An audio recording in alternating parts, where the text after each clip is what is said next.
குருடனும் ஊமையனும். இயேசு அவிடம் விட்டு போகையில் 2 குருடர் அவர் பின்னே சென்று, தாவீதின் குமாரனே, எங்களுக்கு இறங்கும் என்று கூப்பிட்டார்கள். அவர் வீட்டிற்கு வந்த பின்பு அந்த குருடர் அவரிடத்தில் வந்தார்கள். இயேசு அவர்களை நோக்கி, இதை செய்ய எனக்கு வல்லமை உண்டென்று விசுவாசிக்கிறீர்களா என்று கேட்டார். அதற்கு அவர்கள், ஆம், விசுவாசிக்கிறோம் ஆண்டவரே என்றார்கள். அப்பொழுது அவருடைய கண்களை அவர் தொட்டு, உங்கள் விசுவாசத்தின்படி உங்களுக்கு ஆகக்கடவது என்றார். உடனே அவர்களுடைய கண்கள் திறக்கப்பட்டது.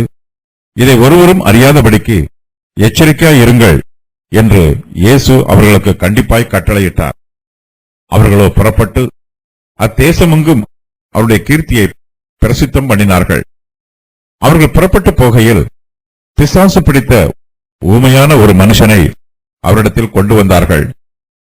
பிசாசு துரத்தப்பட்ட பின்பு ஊமையன் பேசினான். ஜனங்கள் ஆச்சரியப்பட்டு, இஸ்ரவேலில் இப்படி ஒரு காலம் காணப்படவில்லை என்றார்கள். பரிசேயரோ, இவன் பிசாசுகளின் தலைவனாலே பிசாசுகளை துரத்துகிறான் என்றார்கள்.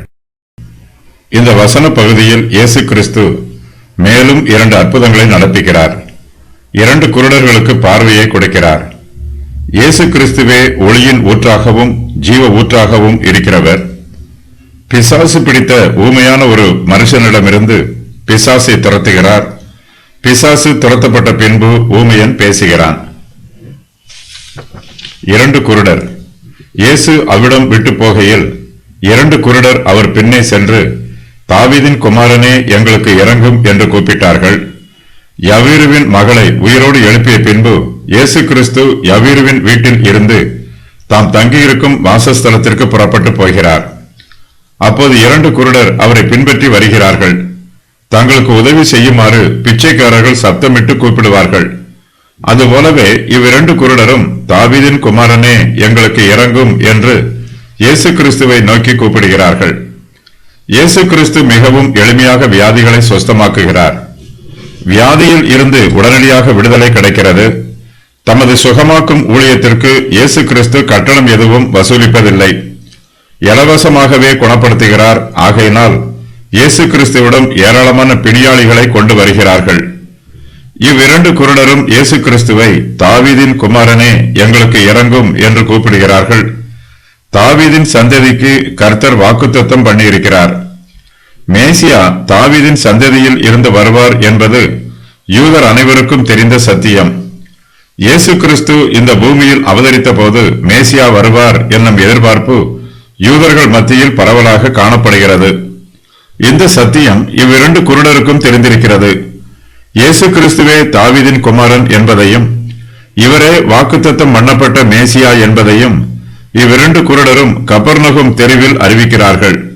மேசியா வந்துவிட்டார், இயேசுவே அந்த மேசியா என்று குருடர்கள் அறிவிக்கிறார்கள். 2 குருடருக்கும் சரீர பிரகாரமாக பார்வை தெரியவில்லை. ஆனால் தேவனுடைய கிருபையினால் இவருடைய மனக்கண்கள் திறக்கப்பட்டு பிரகாசமாக உள்ளன. தேவனுடைய மகத்தான சத்தியத்தை 2 குருடரும் புரிந்து வைத்திருக்கிறார்கள். ஞானிகளுக்கும் கல்விமான்களுக்கும் மறைக்கப்பட்டிருக்கும் சத்தியம் 2 குருடருக்கும் வெளிப்படுத்தப்பட்டிருக்கிறது. இவர்கள் தங்கள் கண்களால் இயேசுவை காணவில்லை. ஆனால் தங்களுடைய மனக்கண்களால் இயேசுவை வாக்குத்தத்தம் பண்ணப்பட்ட மேசியா என்பதை காண்கிறார்கள். 2 குருடரும் இயேசு கிறிஸ்துவிடம் எங்களுக்கு இறங்கும் என்று கூப்பிடுகிறார்கள். நம்முடைய தேவைகள் எதுவாக இருந்தாலும், நம்முடைய பிரச்சனைகளும் பாடுகளும் எதுவாக இருந்தாலும், நமக்கு கர்த்தராகிய இயேசு கிறிஸ்துவின் கிருபையும் இரக்கமும் தேவைப்படுகிறது. இவை மாத்திரம் நமக்கு கிடைத்தால் போதுமானது. நமது வியாதி குணமடைந்தாலும் குணமடையாவிட்டாலும் தேவனுடைய இரக்கம் நமக்கு காண்பிக்கப்பட்டால் அதுவே போதுமானது. 2 குருடரும் இயேசு கிறிஸ்துவிடம் தனித்தனியாக எனக்கு இறங்கும், எனக்கு இறங்கும் என்று கூப்பிடவில்லை. இவர்கள் இருவருமே குருடர்கள். இவ்விருவரும் தங்கள் விண்ணப்பத்தை சேர்ந்தே கூறுகிறார்கள். எனக்கு இறங்கும் என்று தனித்தனியாக கூப்பிடுவதற்கு பதிலாக எங்களுக்கு இறங்கும் என்று சேர்ந்து கூப்பிடுகிறார்கள். நாம் பிறரோடு சேர்ந்து பாடுகளை அனுபவிக்கும் போது கர்த்தர் நமக்கு மாத்திரம் கிருபை கொடுக்க வேண்டும் என்று சுயநலத்தோடு விண்ணப்பம் பண்ணக்கூடாது.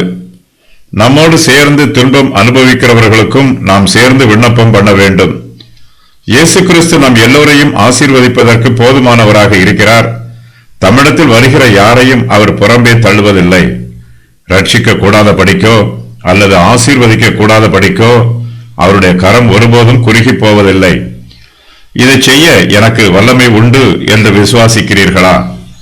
அவர் வீட்டிற்கு வந்த பின்பு அந்த குருடர் அவரிடத்தில் வந்தார்கள். இயேசு அவர்களை நோக்கி, இதை செய்ய எனக்கு வல்லமை உண்டு என்று விசுவாசிக்கிறீர்களா என்று கேட்டார். அதற்கு அவர்கள், ஆம், விசுவாசிக்கிறோம் ஆண்டவரே என்றார்கள். இவ்விரண்டு குருடரும் இயேசுவை பின்பற்றி வருகிறார்கள். தங்களுக்கு இறங்குமாறு விண்ணப்பம் பண்ணுகிறார்கள்.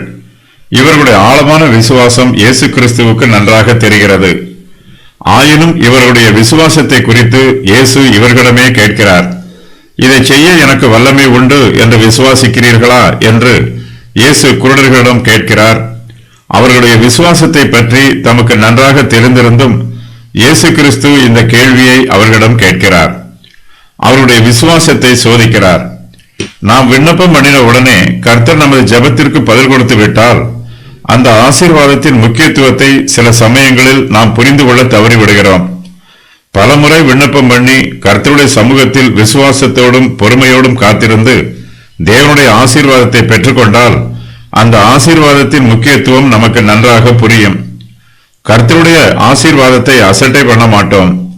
ஆகையினால் நாம் சோர்ந்து போகாமல் எப்போதும் ஜெபம் பண்ண வேண்டும் என்றும் விழித்திருந்து ஜெபம் பண்ண வேண்டும் என்றும் கர்த்தர் நமக்கு ஆலோசனை கூறுகிறார். இயேசு கிறிஸ்துவை இவ்விரண்டு குருடர்களும் பின்பற்றி வருகிறார்கள். இயேசு ஒரு வீட்டிற்கு வருகிறார். இவ்விரு குருடரும் அந்த வீட்டுக்குள்ளும் வந்து விடுகிறார்கள். தம்மிடத்தில் வருகிறவர்களுக்கு இயேசு கிறிஸ்துவின் கதவுகள் எப்போதும் திறந்தே இருக்கும். இடைவிடாமல் தட்டுகிறவர்களுக்கு அவர் தமது கதவுகளை திறக்கிறார். தட்டுங்கள், அப்பொழுது உங்களுக்கு திறக்கப்படும். இயேசு கிறிஸ்து வீட்டிற்கு வந்து ஒருவேளை ஓய்வு எடுக்க வேண்டும் என்று விரும்பி இருக்கலாம். அவர் இருக்கும் வீட்டிற்கே வந்து அவரை தொந்தரவு பண்ணுவது பொதுவாக நல்லதல்ல என்று நாம் நினைப்போம். ஆனால் இந்த குருடர்களோ இயேசு கிறிஸ்து இருக்கும் வீட்டிற்கே வந்து விடுகிறார்கள். தம்மிடத்தில் வருகிற யாரையும் இயேசு கிறிஸ்து புறம்பே தள்ளுவதில்லை. அவர் அன்புள்ளவர், கிருபை உள்ளவர், இரக்கமுள்ளவர். இயேசு இவ்விரு குருடரையும் மிகுந்த அன்போடு வரவேற்கிறார். இவர்களை மாத்திரமல்ல, நாமும் இயேசு கிறிஸ்துவின் சமூகத்தில் எப்போது வந்து நமது ஜெபத்தை ஏறெடுத்தாலும் அவர் நமது ஜெபத்துக்கு கிருபையுடன் பதிலளிப்பார். இவ்விரு குருடரும் இயேசு கிறிஸ்துவிடம் தங்களுக்கு இறங்குமாறு கூறுகிறார்கள். இயேசு கிறிஸ்து அவர்களுடைய வாயின் வார்த்தைகளை கவனிப்பதை விட அவருடைய உள்ளத்தின் விசுவாசத்தை கவனிக்கிறார். அவர்களுடைய விசுவாசத்தை சோதிக்கிறார். இயேசு கிறிஸ்துவின் கிருபைகளை நாம் பெற்றுக்கொள்ள வேண்டும் என்றால் நாம் அவரை விசுவாசிக்க வேண்டும். இயேசு கிறிஸ்துவனுடைய இரக்கத்தை பெற்றுக் கொள்கிறவர்கள் கிறிஸ்துவின் வல்லமையை விசுவாசிக்க வேண்டும். இயேசு நமக்கு ஏதாவது செய்ய வேண்டும் என்று நாம் விரும்பினால் அதை அவரால் செய்ய முடியும் என்று நாம் முதலாவதாக விசுவாசிக்க வேண்டும். நம்மிடத்தில் பக்தி இருந்தால் மாத்திரம் போதாது, விசுவாசமும் இருக்க வேண்டும். இவ்விரு குருடரும் இயேசு கிறிஸ்துவை தாவீதின் குமாரனே என்று அழைக்கிறார்கள். தங்களுக்கு இறங்குமாறு கூறுகிறார்கள். ஆனால் இயேசு கிறிஸ்துவோ அவர்களிடம், இதை செய்ய எனக்கு வல்லமை உண்டு என்று விசுவாசிக்கிறீர்களா என்று கேட்கிறார். தம்மை தாவீதின் குமாரன் என்று அழைத்தால் மாத்திரம் போதாது, தம்மை தேவனுடைய குமாரன் என்று இவ்விருவரும் விசுவாசிக்க வேண்டும் என்று இயேசு எதிர்பார்க்கிறார். கர்த்தரே குருடரின் கண்களை திறக்கக்கூடியவர். இவ்விரண்டு குருடரிடமும் கேட்ட அதே கேள்வியை இயேசு கிறிஸ்து நம்மிடமும் கேட்கிறார். நமக்கு அற்புதம் செய்யுமாறும் உதவி புரியுமாறும் நாம் தேவனுடைய சமூகத்தில் விண்ணப்பம் பண்ணும்போது, இதை செய்ய எனக்கு வல்லமை உண்டு என்று நீங்கள் விசுவாசிக்கிறீர்களா என்று இயேசு நம்மிடமும் கேட்கிறார். இயேசு கிறிஸ்துவின் வல்லமையை விசுவாசிக்கும் போது நாம் அவருடைய சித்தத்திற்கு நம்மை ஒப்புக் கொடுக்க வேண்டும். அவருடைய வல்லமையை நமது சுய லாபத்திற்காக பயன்படுத்திக் கொள்ள முடியாது. தேவனுடைய நாம மகிமைக்காக அவருடைய வல்லமை நமக்குள் கிரியை நடப்பிப்பதற்கு நாம் விசுவாசிக்க வேண்டும். இயேசு கிறிஸ்து இவ்விரண்டு குருடரிடமும் விசுவாசிக்கிறீர்களா என்று கேட்டதற்கு அவர்கள், ஆம், விசுவாசிக்கிறோம் ஆண்டவரே என்று பதில் கூறுகிறார்கள். தேவன் நம்மிடமும் விசுவாசிக்கிறீர்களா என்று கேட்கும்போது நாமும், ஆம், விசுவாசிக்கிறோம் ஆண்டவரே என்று விசுவாசத்தோடு பதில் கூற வேண்டும். இயேசு குருடரின் கண்களை தொடுகிறார். அப்பொழுது அவர்களுடைய கண்களை அவர் தொட்டு, உங்கள் விசுவாசத்தின்படி உங்களுக்கு ஆக கடவது என்றார். இயேசு குருடரின் கண்களை தொடுகிறார். அவர்களுடைய விசுவாசத்தின் பிரகாரம் அவர்களை குணப்படுத்துகிறார். உங்கள் விசுவாசத்தின்படி உங்களுக்கு ஆக கடவது என்று இயேசு இவ்விரண்டு குருடரிடமும் கூறுகிறார். தங்களுக்கு இறங்கும் என்று குருடர்கள் இயேசுவிடம் கேட்கிறார்கள். ஆனால் இயேசுவோ, இதை செய்ய எனக்கு வல்லமை உண்டு என்று விசுவாசிக்கிறீர்களா என்று கேட்கிறார். இயேசு கிறிஸ்து அவர்களுடைய சொத்து சுகங்களை பற்றி கேட்கவில்லை. கண்களை குணமாக்கினால் தமக்கு எவ்வளவு பணம் தருவீர்கள் என்று பணத்தை பற்றி கேட்கவில்லை. ஆனால் அவர்களுடைய விசுவாசத்தை பற்றி கேட்கிறார். இவ்விரண்டு குருடரும் தங்களுடைய விசுவாசத்தை இயேசுவிடம் அறிக்கையிடுகிறார்கள். ஆம், விசுவாசிக்கிறோம் ஆண்டவரே என்று கூறுகிறார்கள். இயேசு இவ்விரண்டு குருடர்களின் கண்களையும் தொட்டு, உங்கள் விசுவாசத்தின்படியே உங்களுக்கு ஆக கடவது என்று கூறுகிறார். உடனே அவருடைய கண்கள் திறக்கப்படுகிறது. இந்த சம்பவம் விசுவாசிகளாகிய நமக்கு மிகுந்த ஆறுதலை கொடுக்கிறது. நாம் இயேசு கிறிஸ்துவின் சமூகத்திற்கு வரும்போது அவர் நமது விசுவாசத்தை அறிந்து வைத்திருக்கிறார். நமது விசுவாசத்தின் நிமித்தமாக அவர் நம்மீது பிரியமாக இருக்கிறார். நமது விசுவாசம் சில சமயங்களில் பலவீனமாக இருக்கலாம். நமது பலவீனத்தில் இயேசு நமக்கு உதவி புரிகிறார். நமது விசுவாசத்தை மற்றவர்கள் கண்டுகொள்ளாமல் ஏளனம் பண்ணலாம். ஆனால் இயேசு கிறிஸ்துவோ நம்மிடத்தில் உள்ள விசுவாசத்தை கண்டுகொண்டு அதை மேன்மைப்படுத்துகிறார். நாம் இயேசு கிறிஸ்துவிடம் விசுவாசத்தோடு விண்ணப்பம் பண்ணும்போது நமக்கு நமது விசுவாசத்தின்படியே காரியங்கள் நடைபெறும். நம்முடைய வேத அறிவின் பிரகாரமோ அல்லது சமுதாயத்தில் நமக்குள்ள அந்தஸ்தின் பிரகாரமோ இயேசு கிறிஸ்து நமது ஜெபத்திற்கு பதில் கொடுப்பதில்லை. நமது விசுவாசத்தின் பிரகாரமே அவர் நமது ஜெபத்திற்கு பதில் கொடுக்கிறார். இயேசு கிறிஸ்து சுவிசேஷங்களில் நமக்கு பல நன்மையான ஈவுகளை வாக்கு பண்ணியிருக்கிறார். மெய்யான விசுவாசிகள் இவை அனைத்தையும் குறைவில்லாமல் பெற்றுக்கொள்வார்கள். நமது விசுவாசம் பலமுள்ளதாகவோ அல்லது பலவீனமானதாகவோ இருக்கலாம். நம்மிடத்தில் விசுவாச குறைவு காணப்படும் என்றால் இந்த குறைவு நீங்குமாறு கர்த்தரிடத்தில் விண்ணப்பம் பண்ண வேண்டும். தேவனிடத்தில் விண்ணப்பம் பண்ணுவதற்கு முன்பாக முதலாவது நமது விசுவாசத்தை சரி செய்து கொள்ள வேண்டும். விசுவாசம் இல்லாமல் தேவனுக்கு பிரியமாக இருப்பது கூடாத காரியம். விசுவாசம் இல்லாமல் நாம் எவ்வளவுதான் ஜெபித்தாலும் நாம் ஒன்றையும் கர்த்தருடைய கரத்தில் இருந்து பெற்றுக்கொள்ள மாட்டோம். இதை ஒருவரும் அறியாதபடிக்கு எச்சரிக்கையாய் இருங்கள். உடனே அவர்களுடைய கண்கள் திறக்கப்பட்டது. இதை ஒருவரும் அறியாதபடிக்கு எச்சரிக்கையாய் இருங்கள் என்று இயேசு அவர்களுக்கு கண்டிப்பாய் கட்டளையிட்டார். இயேசு கிறிஸ்து இவ்விரண்டு குருடரின் கண்களையும் திறக்கிறார். இவர்கள் பார்வை அடைகிறார்கள். மிகப்பெரிய அற்புதம் எங்கு நடைபெறுகிறது. ஆனால் இந்த அற்புதத்தை விளம்பரம் செய்ய வேண்டாம் என்று கிறிஸ்து இவர்களுக்கு கட்டளையிடுகிறார். இது சாதாரண கட்டளை அல்ல, கண்டிப்பான கட்டளை. இதை ஒருவரும் அறியாதபடிக்கு எச்சரிக்கையாய் இருங்கள் என்று இயேசு அவர்களுக்கு கண்டிப்பாய் கட்டளையிடுகிறார். நாம் செய்யும் நற்காரியங்களில் நமது சுய விளம்பரத்தை தேடக்கூடாது. சுய பெருமை அடையவும் கூடாது. நாம் செய்யும் எல்லா நற்காரியங்களிலும் தேவனை மாத்திரமே மகிமைப்படுத்த வேண்டும். கர்த்தர் நமக்கு செய்த நன்மைகளை நாம் பயபக்தியோடு மற்றவர்களுக்கு அறிவிக்க வேண்டும். இதன் மூலமாக தேவனுடைய நாமம் மகிமைப்படும். ஜனங்களுடைய விசுவாசம் வளரும். ஜனங்கள் கிறிஸ்துவின் அற்புதம் செய்யும் வல்லமையை பெற்றுக்கொள்ள வேண்டும் என்று விசுவாசிப்பார்கள். ஆனால் இங்கோ இயேசு கிறிஸ்து இந்த அற்புதத்தை ஒருவரும் அறியாதபடிக்கு எச்சரிக்கையாய் இருங்கள் என்று கூறுகிறார். கப்பர்நகூமில் உள்ள ஜனங்கள் மீது இயேசு கிறிஸ்துவுக்கு வருத்தமோ கோபமோ இல்லை. தாம் செய்த அற்புதத்தை இந்த ஊர் ஜனங்கள் கேள்விப்பட்டால் தம்மிடத்தில் வந்து ஆசீர்வாதங்களை பெற்றுக் கொள்வார்களே என்று இயேசு கிறிஸ்து பட்சபாதமாக சிந்திக்கவும் இல்லை. கப்பர்நகூமில் உள்ள ஜனங்களை பற்றி இயேசுவுக்கு நன்றாக தெரியும். அவர்கள் இயேசு செய்த பல அற்புதங்களை கண்டும் அவரை இன்னும் விசுவாசியாமல் இருக்கிறார்கள். தாம் செய்த அற்புதங்கள் விளம்பரமானால் யூத மார்க்கத்து தலைவர்கள் தம் மீது பொறாமைப்படுவார்கள், கோபப்படுவார்கள் என்பதை இயேசு கிறிஸ்து அறிந்து வைத்திருக்கிறார். ஜனங்கள் மத்தியில் நாம் தாராளமாக ஊழியம் செய்வது இந்த விளம்பரத்தினால் தடைபடும் என்று இயேசு எதிர்பார்க்கிறார். ஆகையினால் ஏற்ற வேளை வரும் வரையிலும் இந்த அற்புதங்களை மற்றவர்களுக்கு அறிவிக்க வேண்டாம் என்று கண்டிப்பாக கட்டளையிடுகிறார். அவருடைய கீர்த்தியை பிரசித்தம் பண்ணுகிறார்கள். அவர்களோ புறப்பட்டு அத்தேசமெங்கும் அவருடைய கீர்த்தியை பிரசித்தம் பண்ணினார்கள். குருடருடைய கண்கள் திறக்கப்பட்டிருக்கிறது. இவர்கள் செவிடர்கள் அல்ல. இவர்களுக்கு ஏற்கனவே காது நன்றாக கேட்கும். இயேசு கிறிஸ்து இவர்களும் இதை ஒருவரும் அறியாதபடிக்கு எச்சரிக்கையாய் இருங்கள் என்று கண்டிப்பாக கட்டளையிடுகிறார். ஆனால் இவர்களோ புறப்பட்டு போய் அந்த தேசம் முழுவதிலும் இயேசு கிறிஸ்து தம்முடைய கண்களை திறந்த அற்புதத்தை பிரசித்தம் பண்ணுகிறார்கள். தங்களுக்கு இயேசு செய்த நன்மையை அவர்களால் மூடி மறைக்க முடியவில்லை. அவர்கள் தேவனுடைய நாமத்தை தங்கள் சாட்சிகளின் மூலமாக மகிமைப்படுத்துவதாக நினைக்கிறார்கள். ஆயினும் இந்த குறிப்பிட்ட விஷயத்தில் கர்த்தருடைய கட்டளைக்கு கீழ்ப்படிந்து அமைதியாக இருப்பதே மேன்மையானது.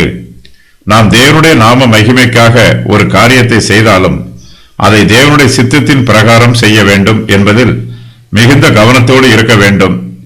நாம் தேவனுடைய நாம மகிமைக்காக ஊழியம் செய்ய வேண்டும். அதை அவருடைய சித்தத்திற்கு கீழ்ப்படிந்து செய்ய வேண்டும். கர்த்தருக்கு பலி செலுத்துவதை விட அவருக்கு கீழ்ப்படிவதே உத்தமம். பிசாசு பிடித்த ஊமையன். அவர்கள் புறப்பட்டு போகையில் பிசாசு பிடித்த ஊமையான ஒரு மனுஷனை அவரிடத்தில் கொண்டு வந்தார்கள். இயேசு கிறிஸ்து 2 குருடரின் கண்களையும் திறக்கிறார். அவர்கள் புறப்பட்டு போன போது அங்கு ஒரு ஊமையான ஒரு மனுஷனை அவரிடத்தில் கொண்டு வருகிறார்கள். இந்த உலகத்தில் பலவிதமான பாடுகளும் வேதனைகளும் நிறைந்துள்ளன. இப்போதுதான் இயேசு 2 குருடரை குணப்படுத்தி அனுப்பியிருக்கிறார். அதற்குள் அங்கு ஒரு ஊமையனை அழைத்து வருகிறார்கள். இவனுடைய நிலைமை மிகவும் பரிதாபமாக உள்ளது. இவனை பிசாசு பிடித்திருக்கிறது. இவன் பேச முடியாத ஊமையனாக இருக்கிறான். நம்முடைய கண்கள் காண்பதற்காகவும் நமது வாய் பேசுவதற்காகவும் நமது செவிகள் கேட்பதற்காகவும் நாம் கர்த்தருக்கு நன்றியுள்ளவர்களாக இருக்க வேண்டும். பிசாசு ஒரு ஆத்மாவை பிடிக்கும் போது அந்த ஆத்மாவால் ஒரு நன்மையும் செய்ய முடியாதவாறு அதை அடிமைப்படுத்தி விடுகிறது. பிசாசு பிடித்தவர்கள் ஜெபிக்க முடியாத ஊமைகளாக இருக்கிறார்கள். கர்த்தரை துதிக்க முடியாத ஊமையராக இருக்கிறார்கள். இப்படிப்பட்ட ஒரு ஊமையனை ஒரு சிலர் இயேசு கிறிஸ்துவிடம் கொண்டு வருகிறார்கள். இந்த ஊமையனை இயேசுவிடம் கொண்டு வருகிறவர்கள் விசுவாசத்தோடு வருகிறார்கள். ஒரு சிலர் இயேசுவிடம் விசுவாசத்தோடு வருகிறார்கள். சில சமயங்களில் விசுவாசம் உள்ளவர்கள் இயேசு கிறிஸ்துவிடம் ஜனங்களை கொண்டு வருகிறார்கள். இயேசு கிறிஸ்து தொடர்ந்து நன்மை செய்து கொண்டிருக்கிறார். இயேசு கிறிஸ்துவிடம் இரக்கத்தின் பொக்கிஷம் உள்ளது. அவருடைய கிருபை மகத்துவமானது. அவருக்குள் கிருபையும் இரக்கமும் நிறைந்திருக்கிறது. அவர் தமது கிருபையையும் இரக்கத்தையும் எவ்வளவுதான் ஜனங்களுக்கு கொடுத்தாலும் அவை அவரிடத்தில் குறைந்து போவதுமில்லை, வற்றி போவதும் இல்லை. ஊமையன் பேசுகிறான். பிசாசு துரத்தப்பட்ட பின்பு ஊமையன் பேசினான். ஜனங்கள் ஆச்சரியப்பட்டு இஸ்ரவேலில் இப்படி ஒரு காலம் காணப்படவில்லை என்றார்கள். பிசாசு பிடித்த ஊமையனை இயேசுவினிடத்தில் கொண்டு வந்திருக்கிறார்கள். இயேசு கிறிஸ்து அந்த பிசாசை துரத்துகிறார்.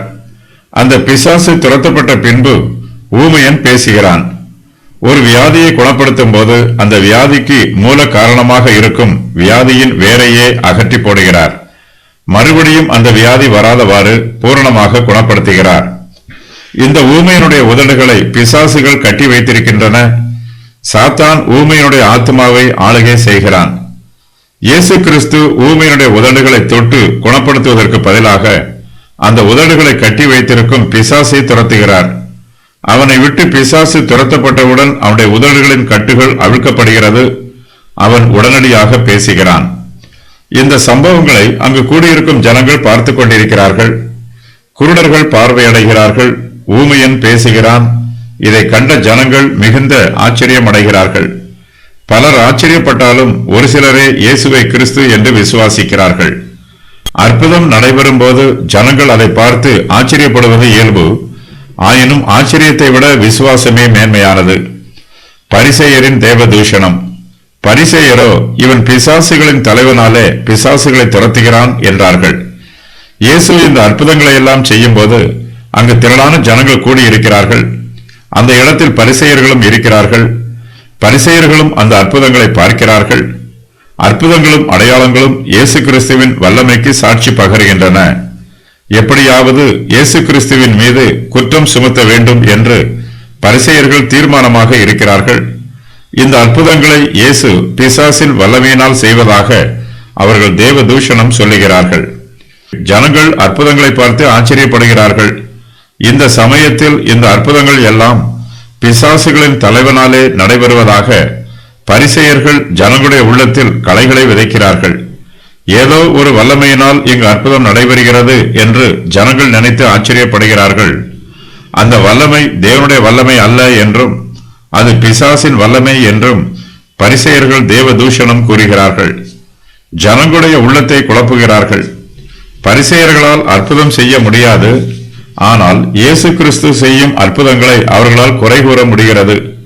இன்று உலகம் முழுவதிலும் கர்த்தருடைய ஊழியத்திற்கு எதிராக சாத்தான் கிரியை செய்து கொண்டிருக்கிறான். பொய்யான சத்தியத்தை பிரச்சாரம் பண்ணுகிறான்.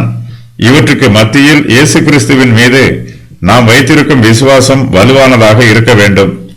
கிறிஸ்து நடப்பிக்கும் அற்புதங்களை பார்த்து நாம் ஆச்சரியப்பட்டால் மாத்திரம் போதாது, அவரை தேவனுடைய குமாரன் என்று விசுவாசித்து அங்கீகரிக்க வேண்டும்.